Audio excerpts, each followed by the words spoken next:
He also holds 5 honorary doctorates.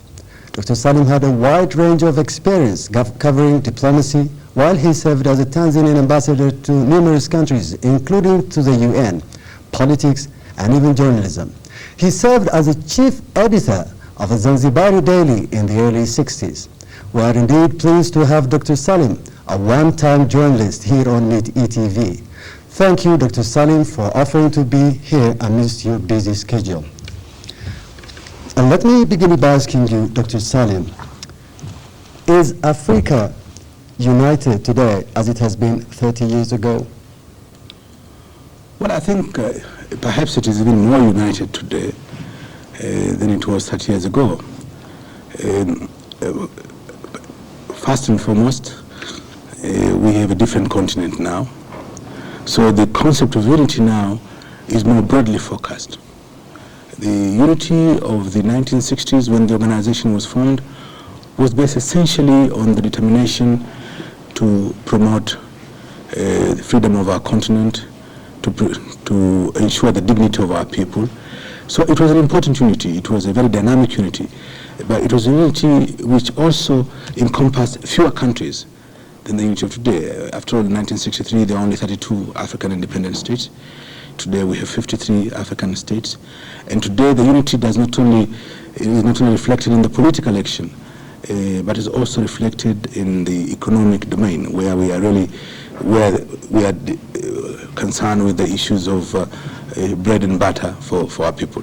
So I would say the times are different, but I would say definitely Africa continues to be united, and perhaps it has even more reasons to be united today, given the changed international situation. But it seems that Africa is today at the crossroads. That must have something to do with the state of unity that Africa may as you just said.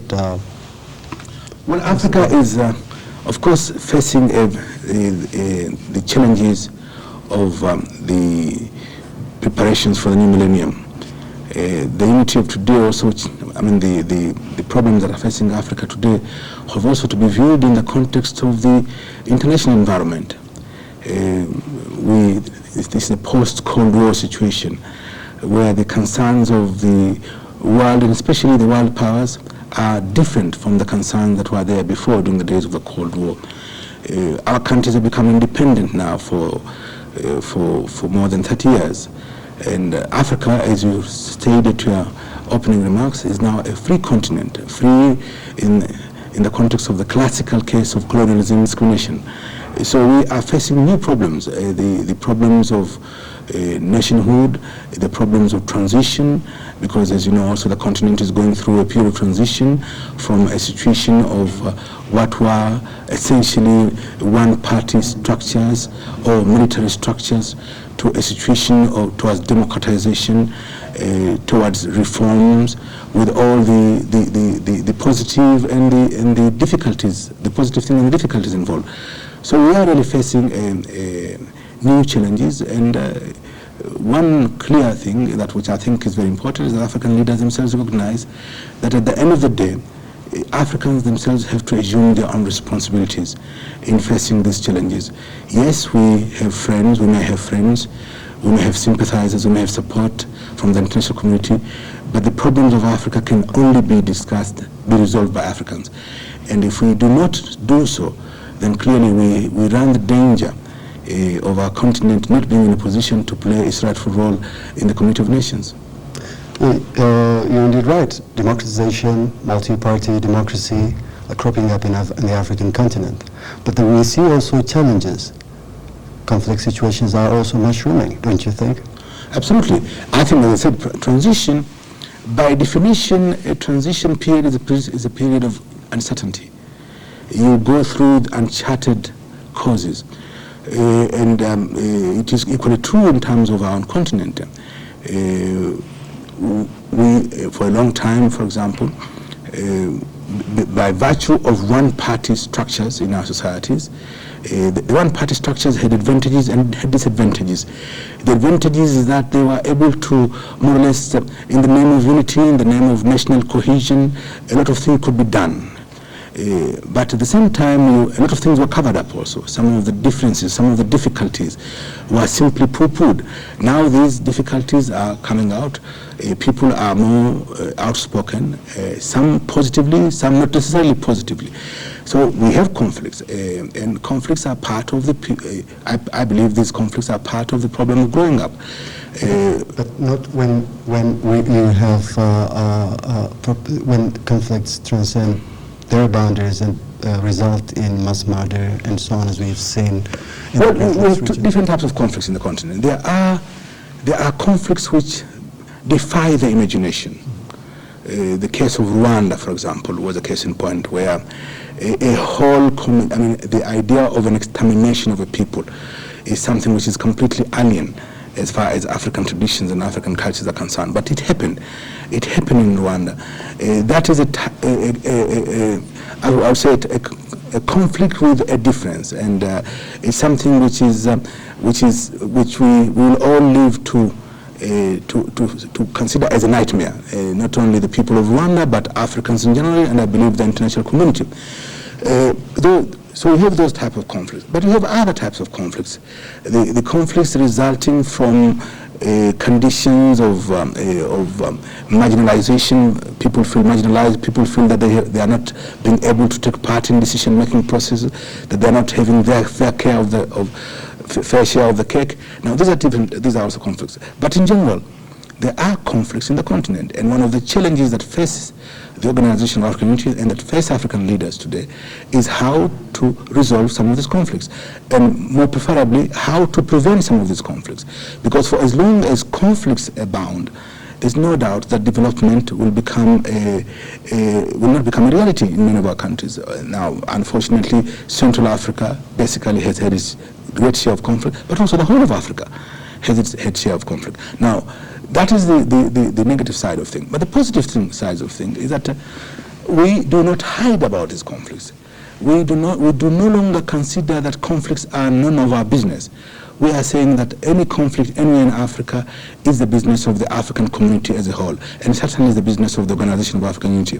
And what is encouraging is that African countries themselves have decided that, notwithstanding the limitations of our resources, the constraints of our situations, we've got to address the issue of conflict seriously, because without stability and security, there is no development. And as much as without development, there's no peace and stability. So what is the EU doing about conflict situations in Africa, those kinds of conflicts that you've just mentioned? Well, is there any consensus among African leaders? Well, there is consensus in the fact that we should resolve conflicts. There is consensus that Africa must be doing something. And we will find that now, really, in all conflict situations in the continent now, the people who basically play an important role, unfortunately not necessarily publicized, have always been African countries, whether it is in the continental level, or at the regional level, or at the sub-regional level. So the desire to avoid conflicts, the desire to resolve conflicts, or the desire to contain conflicts is very much there. And the Organization of African Unity has now been equipped. We have a specific body which essentially deals with conflict situations, with something called the Mechanism for Conflict Prevention, Management and Resolution. This mechanism was established by our leaders in Cairo in 1993, and it has now been operating. It has not yet sufficiently matured to be able to cope with the challenges, but it is doing its best, and I believe that at least we can say that Africa has an instrument to deal with the conflict situation.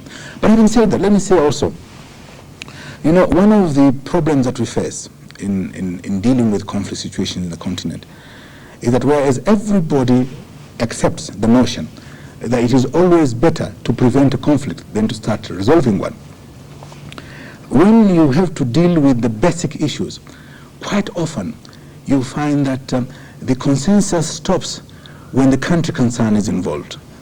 That a particular country may have a conflict looming in the horizon. We know that there is a conflict. Perhaps the whole world knows there's a potential conflict, but that particular country and that particular leadership may refuse to believe that there is a conflict, and they feel that everything is going all right. So one of the challenges which face us as a continental organization is how can we encourage our member states, and especially how can we encourage the areas of potential conflict to accept and to work with the continental organization or work with the regional organization in avoiding conflicts before they occur. Because as they say, prevention is always better than cure. Now that is a challenge which we have yet to overcome. You never made any, never went any distance along that line? No, we've made some efforts. In some cases, we have been able to resolve some of these conflicts, and sometimes we've been able to contain them. But I'm saying that whereas we all agree that there may be areas in the continent where there is a potential conflict, and we may try to do so. People do accept the good offices of the Secretary General sometimes. But sometimes also the leadership may feel that, no, I do not have a conflict. You are imagining things. Now, I think we have to reach a stage where we will be in a position to prevent conflicts before they occur. And I think this is where the role of the civil society becomes important. In Harare, when I was re-elected by the heads of state for the third term, one of the points I made is that in my new mandate, it is my intention to work very closely with the civil society, to involve non-governmental organizations. This will have one advantage, because people in an NGO or a group of intellectuals, a group of academia in different parts of the continent would know exactly what is going on in the country. Now, by working with them together, we'll be able to try and see what can we do before situations get out of control. And not predicting them. Predicting them, no, being able to predict situations. But not only predict them and try to do something about it. I think it doesn't require an expert on conflicts to know that given a combination of factors in a particular country, a conflict is looming. So people know. I think we in the OU, I mean, frankly, we have the potential areas of problem. We discuss these potential areas of problem. But our real challenge is to try and see that we can get the cooperation of the potential conflicting parties in avoiding a situation from further escalation and from further deterioration. May I have the chance of knowing these potential areas of conflicts that you are discussing at the OU today? Well, I don't think it would be prudent, for the same reason, if I were to mention individual countries. Right. But I would say, for example, let's go back to the situation in the Great Lakes. Mm-hmm. And let's recall the situation in the former Zaire. Anyone who was following developments in Zaire closely, the problems of the questions of instability, the question of insecurity, the question of the impoverishment of the people, despite that that's one of the richest countries in the continent, the question of the struggle for democratization that was taking place there, compounded by the influx of the refugees, some of whom had committed the most obnoxious atrocities in Rwanda. Everyone knew that there was a making of a crisis in Zaire. And the OU, for example, tried in discussing with the then Zairean authorities to try and see what could be done. But there was still this feeling on the part of the leadership there that really the problems are manageable. And so we have, I'm not saying we have the situations of the magnitude of the Zairean situation, but we have other situations in the continent which, if not properly tackled, have the possibilities of also further escalation. Now, what we are doing in the Continental Organization through the OU mechanism for conflict resolution, and also through sometimes the good offices of the current chairman of our organization, or through the good offices of individual heads of state, we are trying to push the agenda for conflict prevention more seriously, more aggressively. Now, let me make one point clear, though. I mean, sometimes when people talk of the OU, they always tend to associate the OU simply with the General Secretariat of the organization, with the structure that is in Addis Ababa. Now, the Secretariat is an important component of the organization, but the OU is the collectivity of African countries. And so, quite often, we may, instead of simply talking about the OU as an entity, we may ask African leaders, individual African leaders, to deal with problems. For example, right now, take the problem of the question of the crisis in Congo-Brazzaville. We have, the OAU is very actively involved there, working together with the United Nations. But the person who's playing a very prominent and very important role in attempting to resolve the crisis there is the President of Gabon, Haj Omar Bongo, whom we have requested and whom we are working with very closely. So I'm saying, in dealing with crisis, we don't have to talk in terms simply of the institution of the OAU. We take the OAU as meaning all the African countries together in every type of expertise that can be obtained in our continent. Take the case of Somalia, for example. In the case of Somalia, the OAU is involved, but by specific decision by African leaders, which was taken in Cairo, Prime Minister Meles Zenawi has been specifically mandated to follow on behalf of Africa the situation in Somalia and finding a resolution to the crisis. So we try, and we'll try even more, to use both individual African leaders, countries of the region at times, but the continent as a whole and the institution as a whole to deal with this problem. Because I want to make it very clear, as Africa prepares itself to enter into the new millennium, it is absolutely crucial that we must address aggressively and seriously the question of promoting stability and security in our continent. Without stability and security, we will not be able to achieve the type of development that is essential for Africa to be able to be an important partner in the international system. So how happy are you with the conduct of conflict resolution mechanisms which are headed by regional states, like for example Prime Minister Meles Zenawi in Somalia and Haji Omar Bongo in Congo-Brazzaville? Are you happy about what's going on? I mean, in some cases things seem to have dragged on for years. Yes, but yes, of course, they have dragged on, but I think one must make it very clear, it would be illusory to believe that simply because the OAU is trying to do something, or the individual countries are trying to do something, or for that matter the United Nations is trying to do something, it can resolve conflicts. At the end of the day, a resolution of a conflict in any given country depends on the disposition and the cooperation of the parties to the conflict. You cannot impose peace. Experience has demonstrated that you cannot impose peace anywhere. If the people of that particular country, if the political leaders and those whom they represent or sometimes misrepresent decide to continue with the conflict, there is nothing Africa, the OAU, the United Nations can do. But having said that, I'm quite encouraged by the persistent efforts made by the sub-regional organization, made by African leaders, either on behalf of the OAU or in cooperation with the OAU. In the case of sub-regional organizations, earlier on I said about the OAU having its own mechanism for conflict prevention.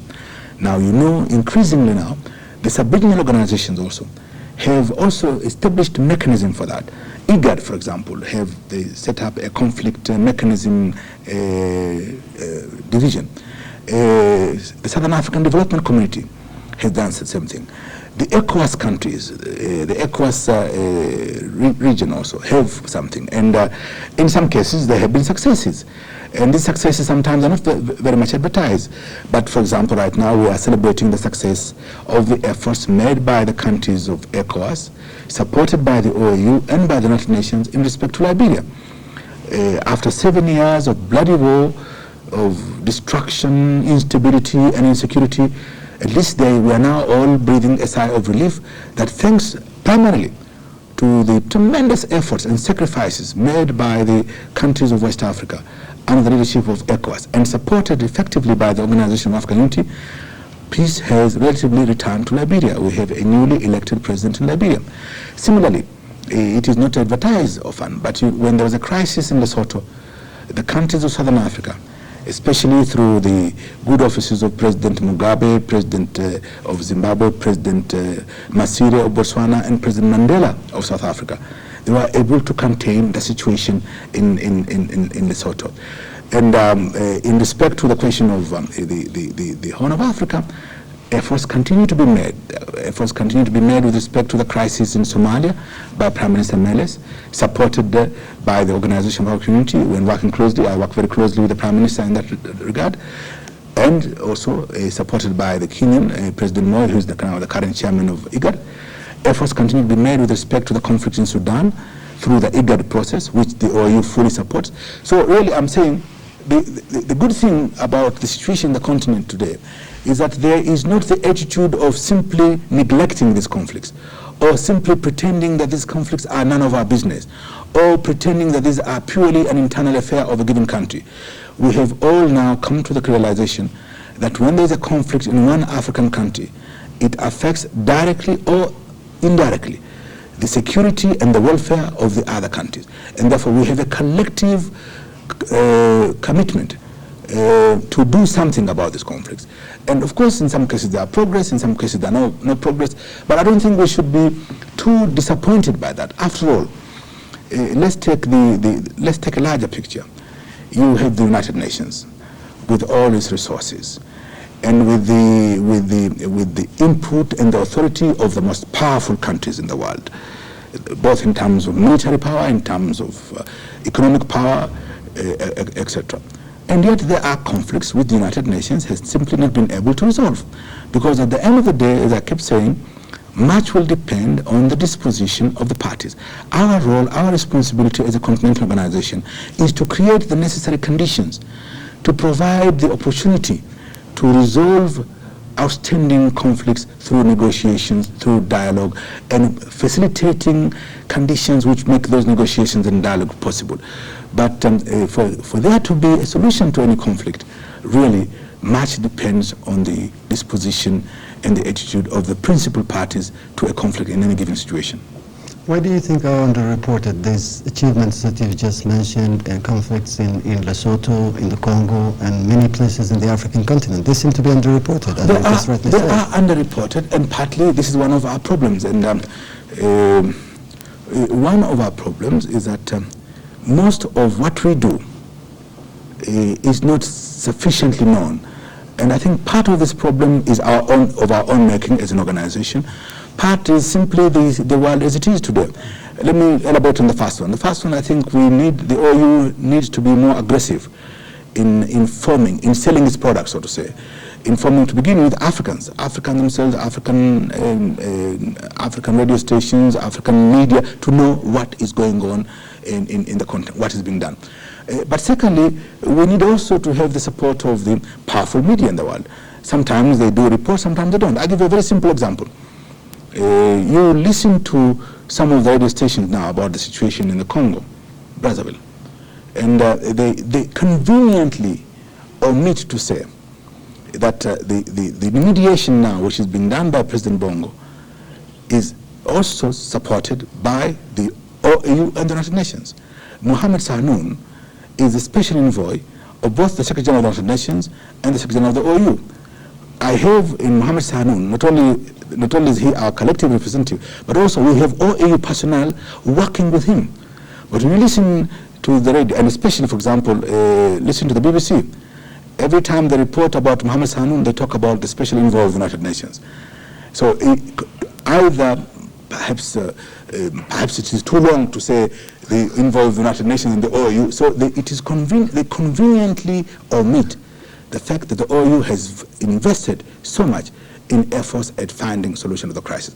But I think really the fault, essentially, I have to admit, we have to do a better job of, not propaganda, of simply stating what we are doing in different parts of the continent, insofar as trying to create conditions which will make it possible for the restoration of security and stability in those areas which right now are in turmoil in our continent. Let me get you back to your headquarters here in Addis Ababa. What is it doing now? I mean, how much is the budget that you have for this year? I mean, for the year to come? Well, we are very proud to say that we have tried our level best to maintain a budget which is reasonable, and basically it has remained almost static for the last 5-6 years. Our current budget is to the tune of about $30 million. In the past, our major problem has been that the $30 million were never coming. In the past, maybe out of $30 million, maybe people contribute 10 or 10. You have about maybe 10 or 12 countries which were always contributing, some making half contribution, and quite a large chunk not paying their contributions at all. Now things have changed very dramatically. As I'm speaking to you now, member states, the overwhelming majority of member states take their responsibility seriously. They are paying their financial dues. So the organization is very solvent. And though the amount of money that we have is not sufficient to cope with the requirements of the organization. You see, the problem is because of the changing circumstances and the changing priorities of the organization has to deal with many more things that in the past were not really being dealt with. We have to deal with the political agenda of conflict, of democratization, of human rights. We have to deal with the economic agenda of economic cooperation, economic integration. We have to deal with health and social issues, make some contribution in the fight against the AIDS pandemic. We have to promote culture in our continent. We have to promote education in our continent. We have to promote scientific cooperation in our continent. So the organization, in a sense, is like what you might call almost a jack of all trades. So what we are now trying to do is to try and focus on specific areas. And in those specific areas, we still believe that we need more resources. However, instead of simply relying on the annual appropriations, that budgetary contribution, we are also increasingly trying to mobilize extra budgetary funds, especially for specific projects, whether it is in the question of conflict or in the question of economic cooperation. We have support of the international institutions. We have also support of individual governments in Europe, in America, in Asia, and above all also we have even support within Africa of African governments making their own contribution, either in cash or in kind.